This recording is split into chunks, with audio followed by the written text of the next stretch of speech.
trying to get things going. As always, I forgot a button. Hello, everybody. Welcome back to Mastering the Drop, a real view of recovery, where, I always just have wonderful, fun, exciting guests. But today is super special to me because Kelly and I just always connect. So I promise you this is going to be an amazing conversation. Today, we're going to be looking at what is the resolution. And so what is the resolution? We want to be asking ourselves, what kind of a communicator do I feel that I am? Is it all of the time, most of the time? Are there, can you identify those shifts between the different types of communicator that you are, depending upon your situation? Recovery, life recovery journeys, no matter what it's from, there's a lot of shifts and adjustments. And the more we can look at the different categories and situations and environments in our life and break them down, the easier it gets. But here's something I want you to think about as Kelly and I start our conversation, is relationship conflict resolution. The tactics, they tell us that we need to be focusing on the problem, not the person. Okay, I like that.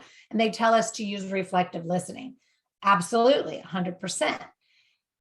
However, when I have this conversation with people, and Kelly, I know you're going to love this. If you think about this, if we're having this conversation with people about relationship conflict resolution, I find that there's a very consistent high level of a narrow perspective on the topic, because people don't consider relationship conflict resolution to need to be originated inside, to be originated with the relationship that we have with ourselves, the way that we speak to ourselves, treat ourselves, the way that we see ourselves experiencing living, the way that we see ourselves being received by our environment, all the things. It's in here. Yep. Right? Yep. Absolutely. When we get sober, what do we say? Oh, I should be able to do this, or, but I've caused so much damage. How could anybody ever forget? Or, everybody's just always going to look at me as an addict, or, whatever it is. Right. Yeah. Yeah. I always say that if I have a problem, I am the problem. It's not about really, I can't change the other person. The only person I have power to change is me. And so if I'm having a problem with you, it's not their problem. It's my problem, because it's how I'm reacting to them. That is spot on. We could just end now. No, I'm just kidding. Done. That's a take. We're done. We're out. Bye. See you later. There's your tidbit. But seriously, it is true. So, in TLR, we do a lot of that work of how you perceive things outside of yourself is 100% up to you. So that means if you don't like the way that you are viewing another individual, if you don't like the way you're hearing somebody else's words, or if you don't like, again, add, edit, delete, but insert your own situations.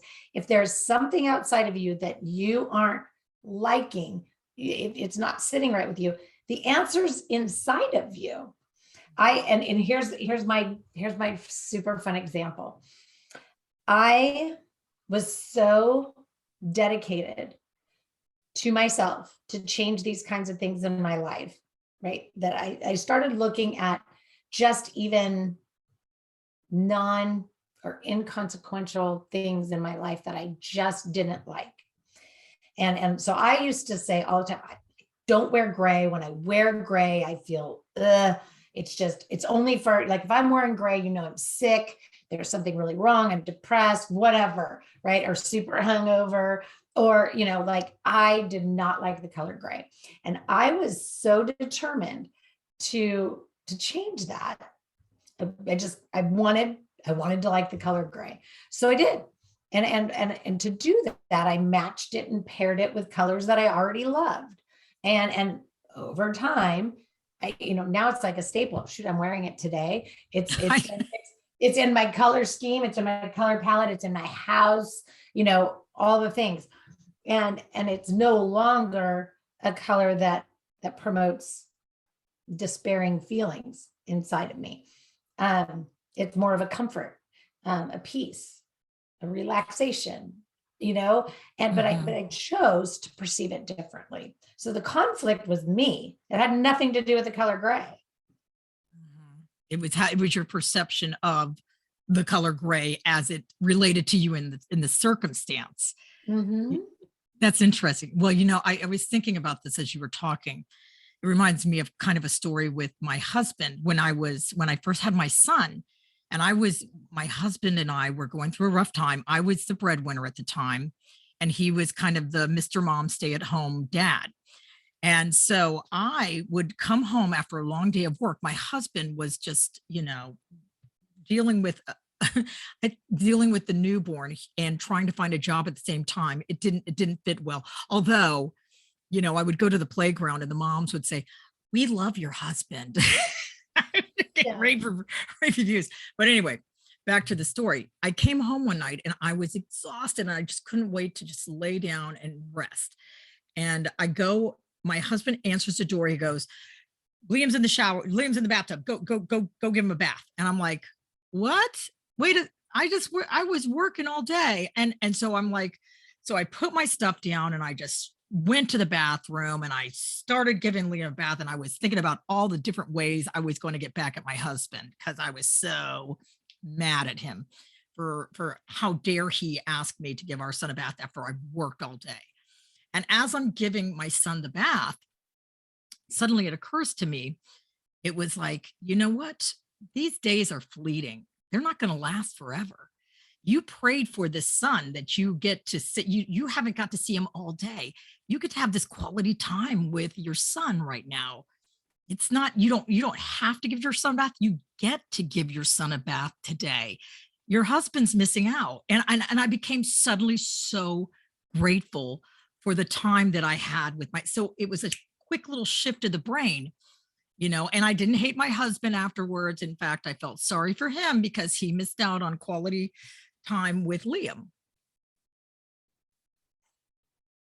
I talk to parents about this all the time because, nowadays everybody's two job, two income, and so everybody's competing for who works harder, who contributes more, and whose job is it to, do the kid stuff and, all of that. And it's really, we have to, instead of conflicting with each other, it's take care of the conflict inside of you. Like, so when you get home, it doesn't matter what the other one's doing. You got to show up to be present, and whatever you got to do to leave your work day outside, in the car, on the driveway, at the curb. Don't even let it out of the office building for that matter. Yeah. Right. I always tell people, do your night hygiene, do your core non-physical feeling check-in, and clear everything, put it away, leave it where it belongs respectfully. And then when you show up at home, you arrive to receive your environment wherever they are, because they've been there longer than you have. Whoever, or maybe they haven't. Maybe you're picking them up and you're all going home together. But it's all about, now that this is the space I'm in, it's being one mindful, it's being present in the moment. It's about, not attaching things that don't belong to other people, places, and things. So we don't ever be like, oh, I worked so hard, I got to come home and I got to do this, that, and the other thing. Those aren't chores. Those are, again, get tos. Like, this is what being active, productive, proactive, passionate, compassionate, genuine, authentic members of a family mean. And it means you do things together, not, separate, but sometimes separate is better. And I was talking to a client earlier today, and I was like, you know what? If you and your husband have a completely different way of handling a situation with said toddler, if he comes swooping in to take care of it his way, step back, let him have at it, let him take it going forward, instead of saying, I don't like that, I don't like you handling it that way, yada, yada, yada. he's got to deal with the fact he just handed her sugar, not you, because he did it. So let him have it. He knows it's not your way. So, like we have to know how to, separate our conflict, because our way isn't the only way. Our way isn't always the right way for everybody else involved. And so that conflict, again, is us digging our heels in with that need to be right, super rigid, closed off, cut off, not bendable, flexible, or pliable. And we create all of that because we're just so hell bent on, having, being seen, being heard, being respected, having things our way, all of this, instant gratification stuff that comes with being an addict or a person in general. I mean, I think I know a lot of people that aren't addicts that or have even been in recovery for a really long time and still don't get, that the nuance of assertiveness being more genuine, open, honest, authentic, transparent than it is rigid, and direct. Is it the old adage, would you rather be right or would you rather be happy? Because it's so, sometimes I really have to say, is the fight really worth it for me? Is it really worth my serenity? Is it really worth to do this, to go down this path? No, I'm good with this. But if it is worth it, then, that's when I need to learn how to lay down my boundaries, right, Trish? So like I need to lay it down with love and kindness and tolerance, but I still need to take care of myself. Yes, that is probably the most important piece, because I know everybody's going to conflict. Everybody's going to have arguments. Everybody's going to fight, because not everybody has the same opinion, views, values, morals, ethics, integrity, whatever. No, we don't. And I think that, the first step is to seek to value and appreciate the differences in others, to respect their right, however you want to say that, everybody's right to their own thoughts, feelings, emotions, opinions, beliefs, needs, wants, dreams, desires. We all have that. Yeah. It's all our right to have those things. So, but sometimes, especially inside of families, especially when there's recovery journeys, involved, there are times where we do have to talk about those hard things, because it's not always as simple as don't give the 3-year-old a popsicle or a lollipop just because she's having a fit. It's usually, something a lot bigger than that. And it's generally the way that we're seeing each other doesn't match the way that we're seeing ourselves, but it also doesn't match the way that we want to receive our partner. So we do have to sit down and have those big conversations. But I digress. We still need to start within. So before we sit down, before we sit down together, sweetheart, dear partner, whatever of mine, best friend, whatever it might be, before we sit down to talk this out, I'd really like to take a minute to go through my own personal conflict that I'm having with myself on the topic, so that I'm at least clear when I sit down on the table of how I think, feel, believe. This is going to afford me that opportunity to hear you with the intention of understanding your perspective, your perception, your needs, your wants, your desires, so that if nothing else, we have heard each other and know where we stand, but hopefully it will facilitate and foster some sort of a collaboration that allows us to find a middle ground. Okay. Anyway. I want you to write that down for me so I can pull it out next time. It's recorded. Like, that's beautiful. Oh, thank you. It'll never be repeated again in the exact same fashion, because it's just what I was feeling in the moment. So we're all going to have to go back and listen to it again. So thank you. But you know what, too, I kind of do. I don't say that. I just remove myself from the situation. One of the best pieces of advice I think I ever got was to strike when the iron is cold, not when it's hot. And so I need to just, like, when we're in the heat of battle, I need to just remove myself from the situation And then I do 12-step recovery. So I pull out the steps, and for 12-step recovery, that's step 10. I do a step 10, 11, and 12 on it, and that's totally taking a look at what's going on with me, because I can't, again, fix the other person. So I have to come to terms with what's going on with me. Then I can be a productive member of the relationship and not chew my husband's head off and threaten a divorce or whatever it may go out to. Because if one person goes up and the other one meets them there, nobody wins. Yeah. So, sometimes it's so beneficial, especially again, in our early stages of recovery or any stage of recovery, if we haven't already started to incorporate this. But it is so important and beneficial that if you come in and your partner is elevated, whether it has to do with you or it doesn't have to do with you, right? You see that they're elevated, they're irritated, they're agitated, annoyed. Instead of getting in that defensive, I didn't do anything to you, don't take it out on me mode, or whatever, it's more of, let me just hear this person. I love this person. Why wouldn't I want to hear all of this, right? Sure, we want to ask them to bring it down, like, I want to hear what you have to say, and it's kind of hard at that vibration. But if they're in the heat, you can't cool off that iron. You have to just do your best to listen to things at that height, but not join. What I hear you saying is, blah, blah, blah. And like, I get it. You're clearly elevated. You're hot, you're bothered, you're, whatever. Like, I want to help diffuse this. And I want to be part of the solution, not part of the problem. Even if it is about you, even if they're calling you, like, I don't know,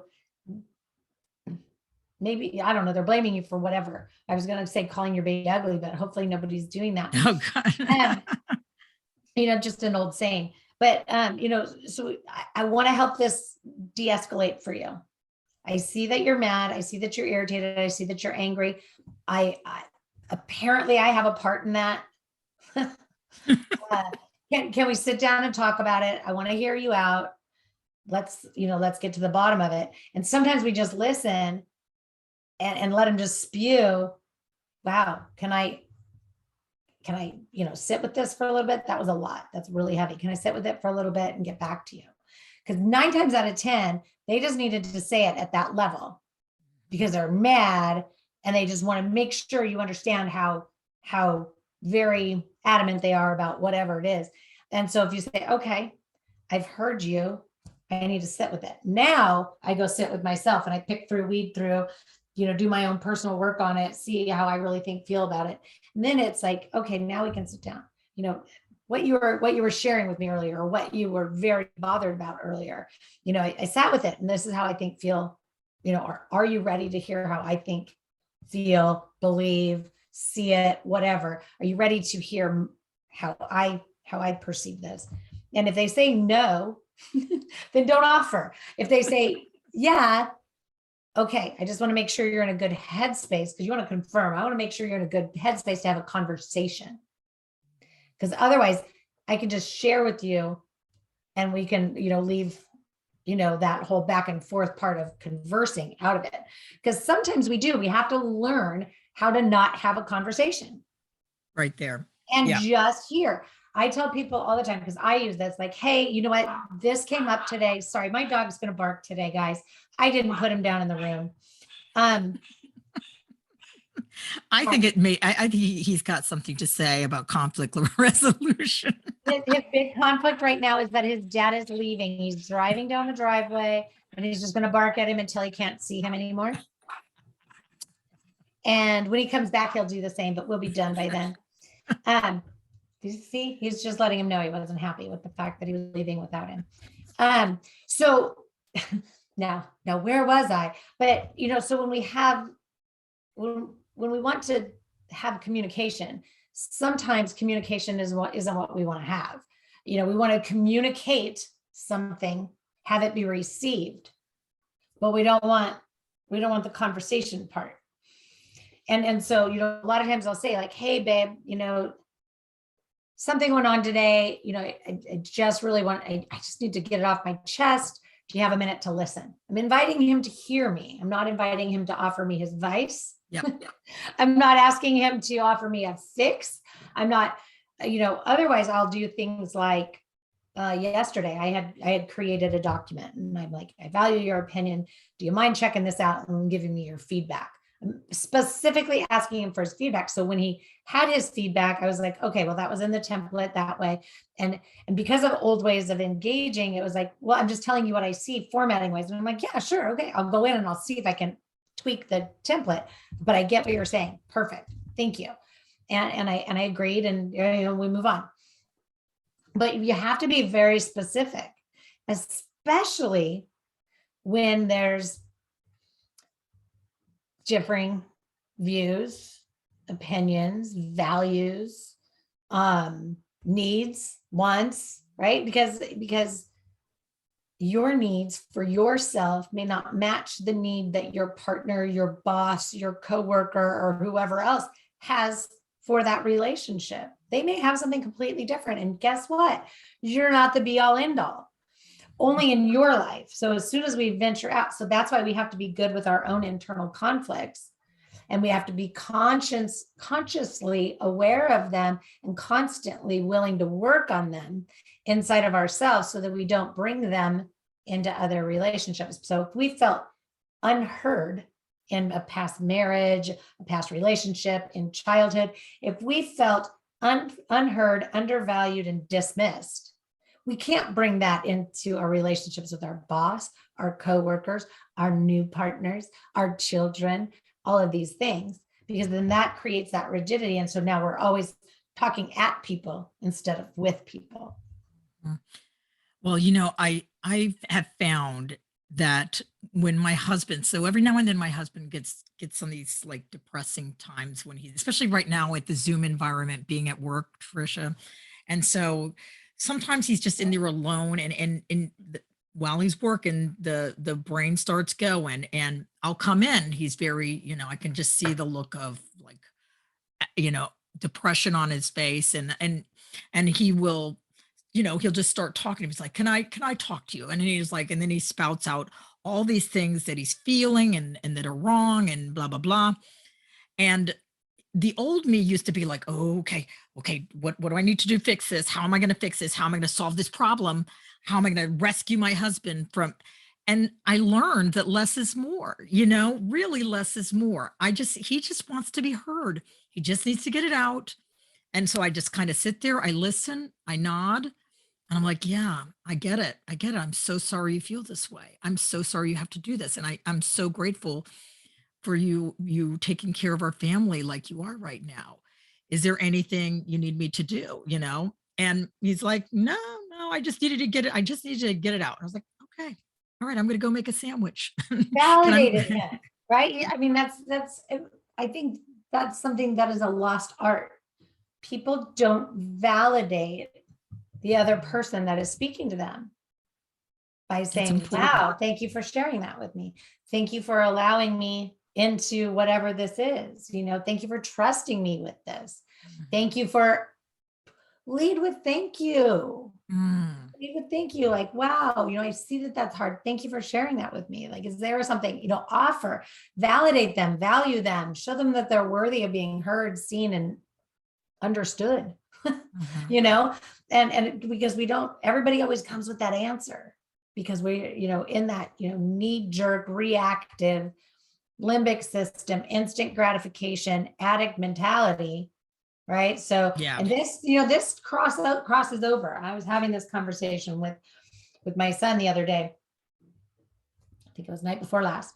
And, we were talking about different things. And anyway, it's just interesting how so many attitudes and behaviors of the addict's mind cross over into so many different areas. And this about me, and anybody that follows me knows this about me, but I don't care what your addiction is. I don't care if it's to, Target shopping or, overbooking your calendar, people pleasing, codependency, your spin class at 6 a.m., or if it's alcohol, heroin, methamphetamine, or pot. marijuana. Like, I don't care what it is that's holding you hostage.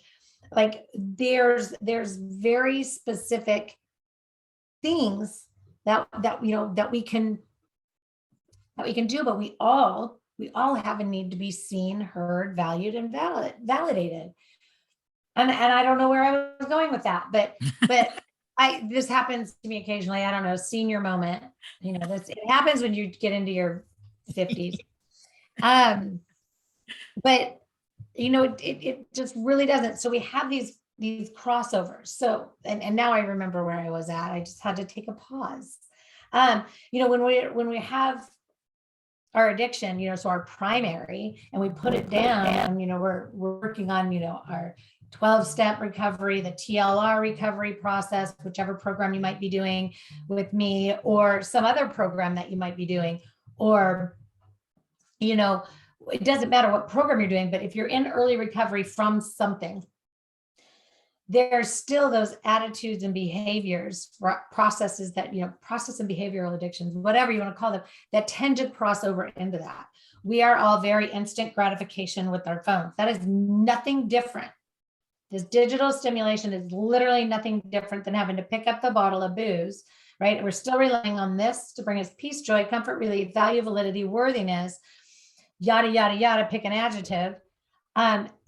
Same with our spin class. Like, oh, I got to go to that. If I don't go to that, then, all of these lists of things that don't go right in my life, like I'm reliant on that thing out here to make me be okay with me, when I should be okay with me inside. And that should just be recreation, fun, and health.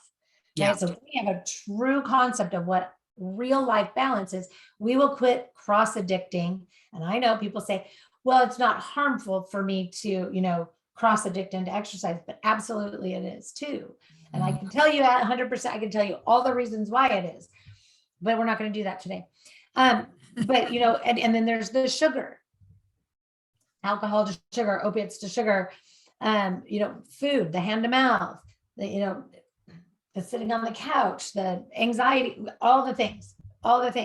We don't want to, give up one thing to have our life not completely heal. And so this thing that we put down, whatever that chemical substance is, because most of us I know here that would be listening would be starting, their starting of their recovery journey always, seems to start at some chemical or another. Yeah. Some chemical or another, because I know choose your chemical. Yeah. Right. That's for my practice, it's sugar, alcohol, but we want to then say, my whole life needs to heal.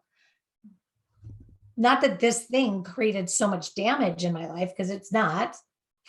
It's just what made it unmanageable for most people, not even for all people.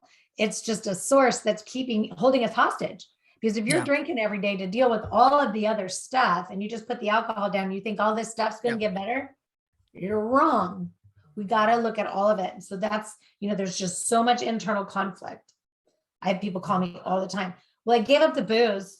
My life didn't get any better. I mean, I'm 5 years clean. My life didn't, it's boring. I'm not happy. I'm still, they're not getting any dopamine or reward, nothing, because they didn't do anything else.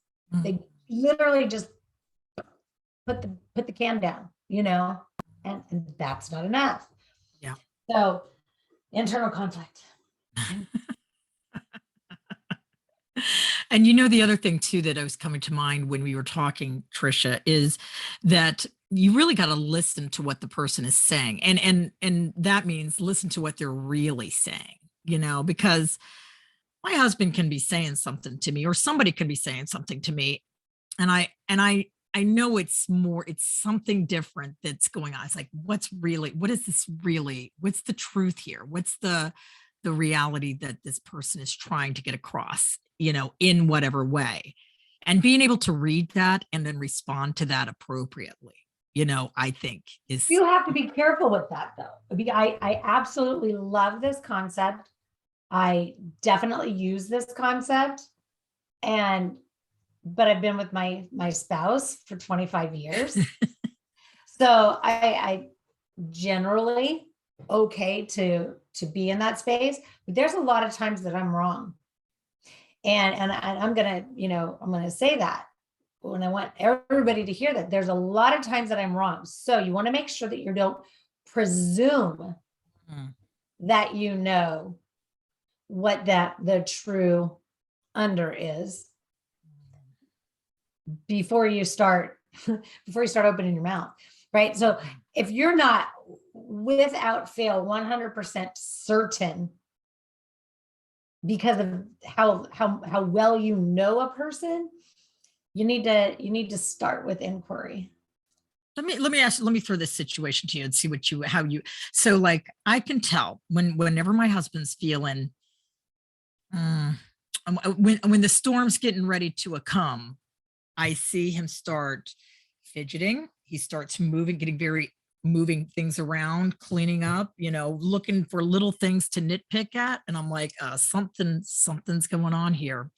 Something's happening at work. He's fearful. He feels out of control. I need to just retreat, kind of let him work through what he's got to work through, or else I'm in the line of fire here when he decides he's gonna, have to find some outlet to yes, release this steam that he's feeling. And I don't want to be in the line of fire. So I just kind of say, okay, I can tell he's not in a good place. So I move myself from the situation and let him work through it. That's good. So that's perfect because you're not involving yourself in it. Most women and men, I'm going to throw men in there too, but most of us women, when we see our man doing his little behaviors that we know what it means, right? Something's going on at work, this, that, everything that you just said. So I'm going to insert myself. I'm going to say, what's wrong? What's happening at work? What's going on at work? I see, you're doing these things and I know that means something's going on. And I know that, historically you end up like stewing and brewing and exploding later. So, I want to be involved in that, tell me. And that just like, we don't need to do that. What we need to do is respect the fact that they have quiet interpersonal things happening, internal conflict resolution. That is what your spouse is doing. He's taking care of his conflict inside of himself because it doesn't involve you. So if we go sticking our nose where our nose doesn't belong, we can't be upset about what we get on the other side of that. And I think that that's actually really good advice. Now, sometimes it can be, I see you going through your processes, like you're processing through something doesn't make you really happy. Is there anything that I can do for you about that? Is there any way that I can help you? Or is me just leaving you alone the better approach for you? And give him that opportunity because we're presuming that it's the best thing because it's the best thing for you. But we can't presume that he wouldn't appreciate the fact or knowing the fact that, wow, my wife really does know me. She knows all my little idiosyncrasies that I do when I'm processing through my own internal conflict. And wow, how rad, she was spot on. I love that. And I love that she gave me the opportunity to say to her, thank you for seeing me, but I'm okay. Right?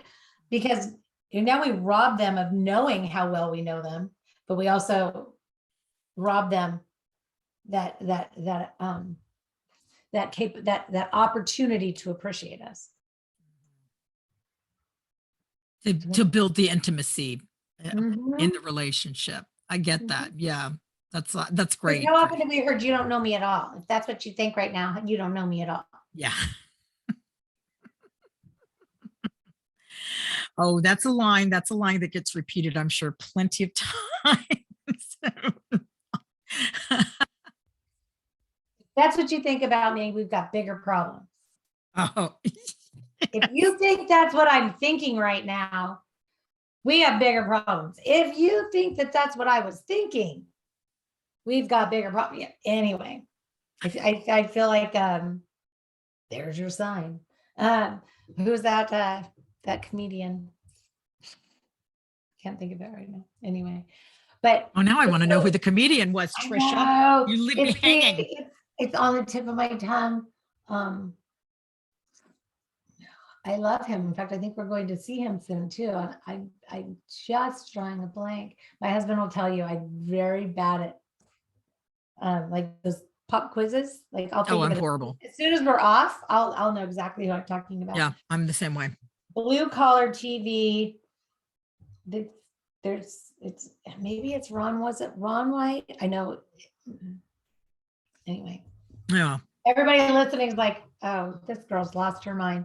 But so everything that even those illustrations, those amazing examples that you brought up, that they all start with an internal conflict, even internal conflict in others. Like, don't poke the bear. Yeah, it's true. Don't poke the bear. Yeah. Yeah, and it's well, and two, when you take, so I always look at, like, if I'm having any sort of conflict with my husband, because let's be honest, that's the one who's usually the conflict happening with.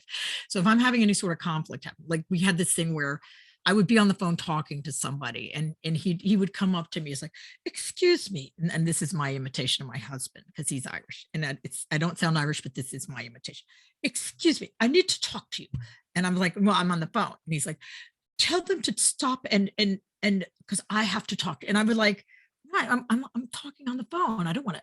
And so we would go to this big thing. And so I got really mad at it. So I hung up the phone and I said, I need for you to understand that when I'm on the phone, I'm talking, I'm giving my attention to the person, and I'll talk to you when I can talk to you. He's like, well, here's what you should have said. And he starts proceeding to tell me how I communicate, how to talk to him. And I'm like, okay, I'll see you later. I got to go upstairs and do some work on me. And so I went up and I started doing a 10 step. And really what it came down to was fear that he was right, that I didn't know how to communicate. And as I took a look at that fear, I'm like, wait a second. No, I make my living as a communicator. It's all I've ever done. So there's nothing to that fear. And so now anytime, I laid down the boundary with him. It's like, no, I need to, I know what I'm saying. So thank you. Thank you for your advice, but I'm good, My favorite in similar situations is, how would you have preferred? What words would you prefer that I use? Because I need to know, because this is how I talk. This is how I communicate. If I need to do something that's unnatural to me, you've got to give me the words, give me the dialogue, write it down. Like, hello, because I didn't get the script. I need the script. Yeah. What are my lines supposed to be here? How am I supposed to say this? Because I didn't quite get that. and then there's that whole, and this was from a session this morning also, but if you have a need from me, I need for you to express that need in the moment, not allow a bunch of little things to accumulate and then rattle them all off and expect me to change all of them at the same time, so that I can operate in a vision that you want to see. Like you need to give me that expressed need in a timely fashion, so that I'm like literally coming out of whatever it is I just said, whatever I just did, thought, whatever. Like as I'm coming out of that, if you need something different from me, right then is when you say it. Not 5 days later with 10 other things. No, give it to me then. Right. And then that gives me the opportunity to respond with, but these are the words that I articulate with. So how can I get you to hear me the way I intend to be heard? Right. Like, I can't change my vocabulary. I love how you said that too, Trisha, because you know what? It doesn't sound combative. You're just like saying, no, this is the way I am. If you'd prefer me to say it a different way, I need to understand, which way that is. And if I can even do that, because I don't even know if I can do that, I'm going to be it could be as simple as, instead of saying, can you do this, please? maybe somebody needs to hear it. Please, will you do this?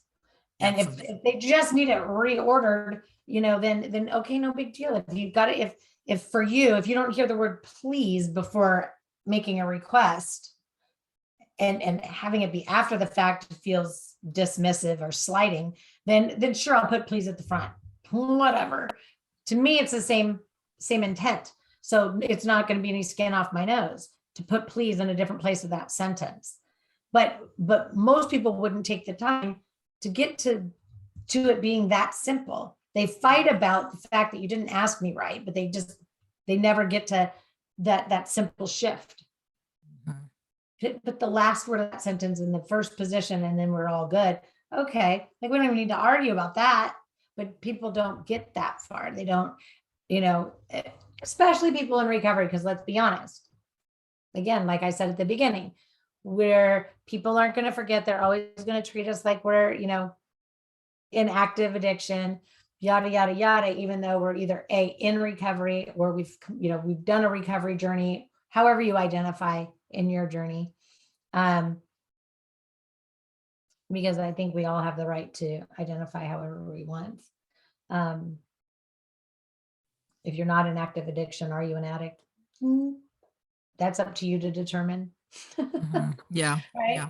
You can be in recovery, or if your program is over and you don't want to, you can identify however you want, as long as you're always in a persistent pursuit of, enjoying the experiencing living. Yeah. Yeah. Clear-headedly. And I think too, with the addict and alcoholic and in general, that's one of the big things is it's the blame game. Get out of that blame game, because it's, I've never met an alcoholic that I've worked with that didn't love to play the blame game, including myself. And I put myself at the top of the list, and that's a new thing I've had to learn in recovery throughout the years is no, I can't play the blame game. I take responsibility for my actions, whatever they are. And if we keep moving through life with that internal conflict, that addiction got the better of me, I had to go to treatment, I did my recovery journey, and if we always walk around with that chip on our shoulder, we're never going to see ourselves any different than somebody that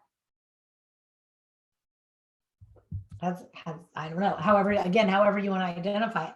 I don't sit in that space. Yeah. Sure, 30 years of addictions, addictive behaviors, addictive processes, all kinds of stuff, and 25 years of trying to figure it out, and yada yada yada. My recovery journey, the last recovery journey has been, it was 9 years ago, and here I am, and whatever. But I don't consider myself to be an addict. I'm not in active addiction. But that's me. Now, if I pick up sugar, or if I, if I pick something up, I don't know where it's going to go. Right. Because it could, 30 years, I proved to myself that if I pick up again, it's going right back into active. Because I tried over and over again. So, I think there's a double-edged sword there. I mean, I feel like I could say, yeah, for sure, I'm an addict if I pick up. As long as I don't pick up, I guess I'm not, right? I don't know. I always label myself a recovering alcoholic because I don't want to ever forget that because if I give myself the out, then I could take it, so I have to say every day I get up, I choose to act in recovery today. I'm going to work with some other alcoholics today. I'm going to go on Trisha's podcast here, her Facebook Live, and I'm going to, be a part of the conversation. I'm going to control, what am I going to give to my recovery, but rather than take today? Because that's like in the, the St. Francis prayer, it's in the giving that I'm going to really receive. Right. So. 100%. I love that. Every day I wake up and I make sure that I start the day with an intention, and the intention is to be a sober individual, right? Clear-headed, clear-minded, experiencing living the way that I want to experience living, because this is my life too. It gets to look, feel, be however I want it to. I get to choose. Mhm. All up to me. All up to me. Absolutely. Absolutely. Yeah. So I wanted to share with everybody that, Kelly here is an amazing speaker. She has an awesome podcast. I've been on it. I've shared it here, but she is an award-winning speaker. You've got to check out her stuff. I'm going to drop all of her links below. You've got to listen to her podcast, check her work out, because, and it's probably why I just love speaking to her so much, because it's just amazing conversation. Here we are, 45 minutes in. Time flies. Time always flies. But, I'm so thankful that, that you came here today to join me, so that everybody can, hear your voice again. Like I said, I've been on your podcast twice now. Hopefully people are listening, but I'm here to tell you guys, if you're not, subscribe, follow, listen. Thank you, Trisha. And I'm going to put the links down below so you know how to find her and follow her. I'm going to go ahead and end the live right now and the recording. So hold on one second. Everybody, thank you so much for being here again. It's always just a whirlwind, because, well, we come with a topic and we come with a conversation, but we're just never really quite sure where it's going to go. So thank you for just listening us talk about our life living in recovery, as it works for us. Hopefully you've learned something or heard something today that can be useful or helpful. And all of my contact information will be below as well. Talk to you next week. Thank you. Bye.